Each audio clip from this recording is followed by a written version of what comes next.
Hello, this is Alicia Walton, and we're going to talk a little bit about the nickel and dimed Unit 1 called Serving in Florida.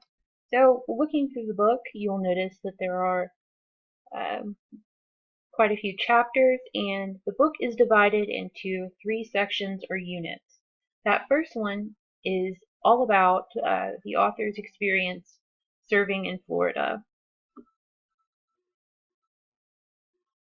So, when we start the book, the author, Barbara Einrich, begins by talking about her project, and she describes her real home that she lives in Key West, Florida, and the guidelines that she's going to use for this project or experiment, as she refers to it as, in living um, a life revolving around minimum wage jobs.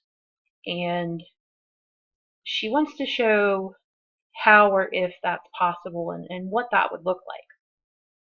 So she gives up her life in Key West, and she actually stays near where she's from in Key West, but she attempts to find a place to live while earning $7 an hour. And then she quickly finds out that she can spend about $500 or $600 in rent, and etc. And she learns what it means to go from being middle class to possibly upper middle class to living a life in poverty and working at $7 an hour. So she basically, in that very quickly learns that if she's going to stay in Key West, being poor in Key West means that trailer parks are too extravagant for minimum wage work. She then starts her work and moves around a little bit. Key West is expensive, but she also talks about how New York City, the Bay Area, and Boston are also filled with tourists, and how the wealthy are competing with people who serve them, which is an interesting thought if you had considered it before. And she takes us through this experience in which she chooses a $500 a month trailer about 30 miles up the highway or a 45-minute drive away from her work, and that it's a quaint kind of she describes it as a quaint kind of cabin in the backyard of her landlord's convertible mobile home. And since she made certain guidelines for herself, she decided that she would have a car, and that makes a bit of a difference. But she still learns that there are some other disadvantages that go along with that as well. One of these is that she's living in a tourist area where the power and resources of the wealthy mean that the poor are relegated by cost and availability of housing to even further unpleasant living quarters, as she spells out. As we go on from there, at one point Barbara fills out an application at Winn-Dixie, and she starts to talk about how these tests are looking for employees who are obedient and dutiful and honest, to the point of putting the company before fellow employees. She goes even further and describes the atmosphere of what these workplaces are like, and etc. And at one point, she's asked to do a urine test, and it's for drug testing, of course. It's required for her to get her job. And she mentions that she thinks that the $6 an hour that she's going to be getting to do her job isn't worth all of the humiliation and the indignity I don't know that she uses the word humiliation, but she certainly uses the word indignity that she's going through for this work. So she starts out um, thinking at this point then that she actually has enough options that she can turn this job down to conserve this dignity.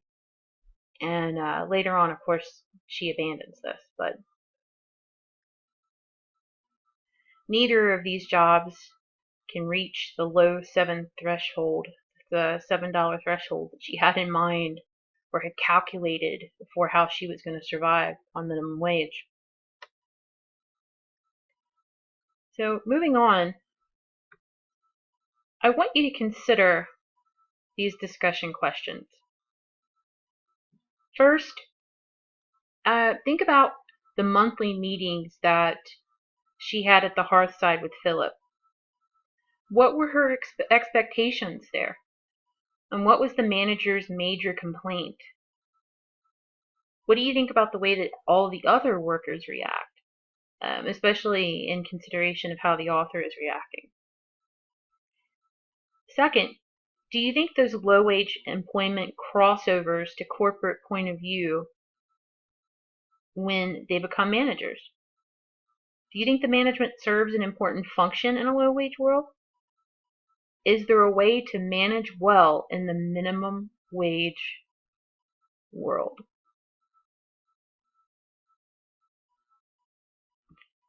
Third, in the book, Gail buys lunch for an out-of-work mechanic and then Barbara buys his dessert. Do you think there's a considerable amount of passing the hat in the low-wage working world? So passing the hat, if you're not familiar with the term,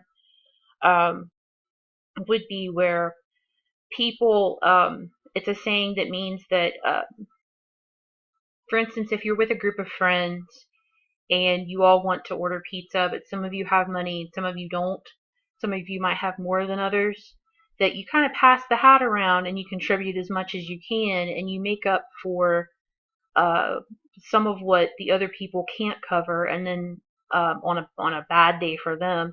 And then if they have a good day, the next time they're getting pizza together with you, they'll kick in a little bit more because you covered for them in the past.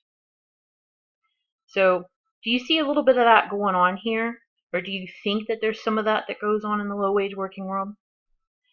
Number 4, Barbara walks out on 2 jobs at this point in the story by the time you reach the end of Unit 1 or Section 1. What's your opinion of her for doing this? Do you think she's justified? Do you think that that's what she should have done? What would you have done in her place? Or what do you think that you might have done differently, if anything at all? And finally, number 5. What do you think about the author's theory of unforeseen expenses? How do you manage unforeseen expenses? So, by unforeseen expenses, I simply mean when you're planning out your budgeting for the month, which I'm sure most of you do. Whether you get help from anyone or not, you still have to plan out how much you need each month to pay bills and etc. But there's always that chance that something could come up that you didn't plan for. As you get older, and maybe even some of you now are very wise and plan for these things and in like a miscellaneous bucket, so to speak, for your income. Say you allot $800 for rent and you put an extra $100 in savings each month because you know you have an older car and that at some point at the end of summer or the beginning of winter, you're going to need new tires for your car so that you can navigate around in the snow and the ice when snow starts to fall around October. That's more foreseen as an expense, but it's kind of down the road, right? But what happens if one of your tires go flat or go bald before winter comes and you end up having to buy those new tires before you thought you would have to? That's an unforeseen expense. And you can't control it. So, what do you think about the way the author handles that and her theories on that? And how do you handle when an unforeseen expense comes up? So maybe you have to go to the doctors and it's more expensive than what you had planned for, or it uses more of your savings than what you have. How do you handle that? So talk about, or think about, if I should say, a little bit of that and how you might handle it. Well, that wraps up Unit 1 of the Florida section of our book. If you have any questions, feel free to let me know. I'm more than happy to help you sort through some of those. And happy reading!